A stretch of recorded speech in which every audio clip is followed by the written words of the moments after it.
Hello and welcome to Professor Pincushion. In this tutorial, I'm going to be talking about cleaning your iron. Now, perhaps you're like me and you got your iron secondhand and it just needs an extra cleaning, or you got some fusible webbing stuck to it, but sometimes the iron just gets dirty and you just want to give it a good scrub. Now, if it's not too bad, you can just use a mild soap, like a mild dish soap, to clean it.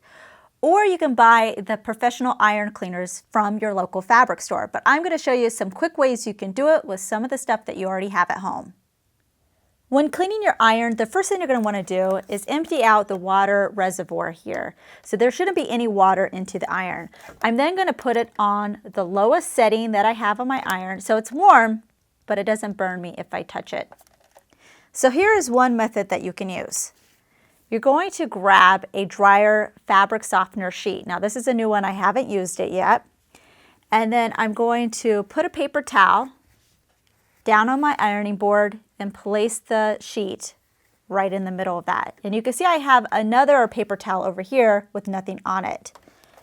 I'm going to take my iron and for 30 seconds, I'm just going to iron the fabric softener.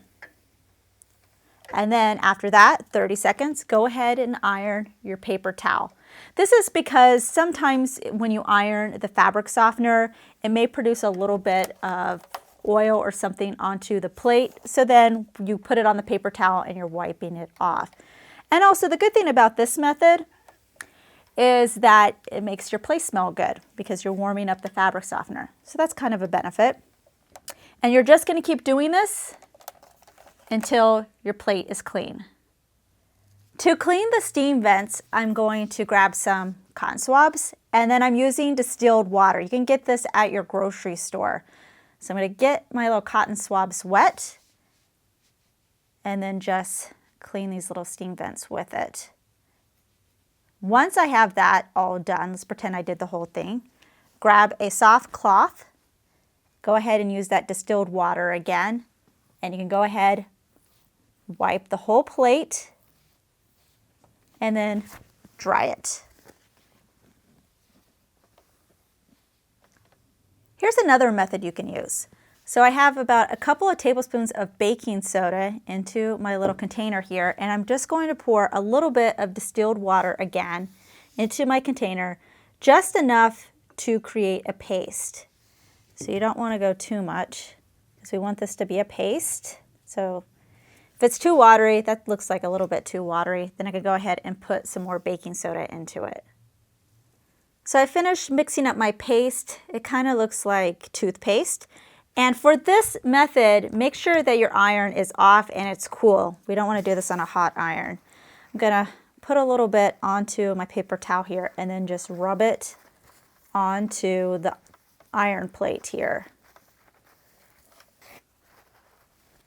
I'm going to grab another paper towel that's clean. Use a little bit of your distilled water, and then you're going to wipe off your baking soda.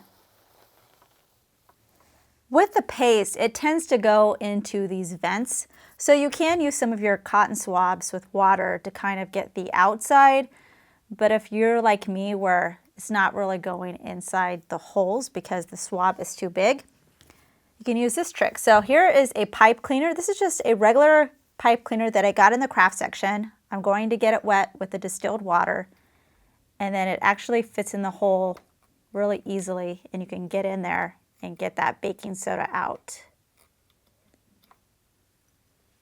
Use your damp, soft cloth to wipe the iron plate again, and then you can dry it.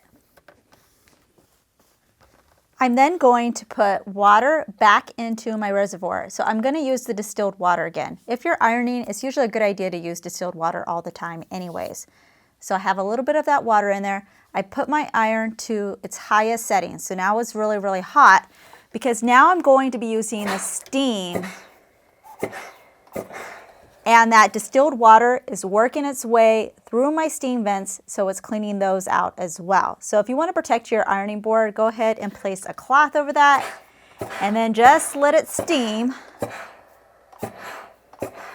just to get that all cleaned out. After I finish letting it steam for a while, I'm going to go ahead, empty out the water again, because you really don't want to keep water just in your iron at all times. Only put it in when you're actually going to be using the steam. Then I'm just going to use a damp cloth again and wipe the other part of the iron. So that's it for cleaning your iron. Now, if you have a trick that works for you, go ahead and tell us in the comments, or if you've tried one of these and you have a preference, let us know. Thanks for watching.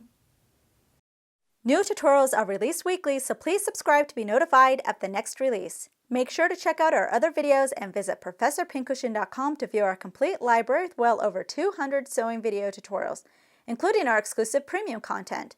Our premium membership is only $5 a month for unlimited access and only available at ProfessorPincushion.com. Also, don't forget to download our mobile app for videos on the go. Thanks for watching.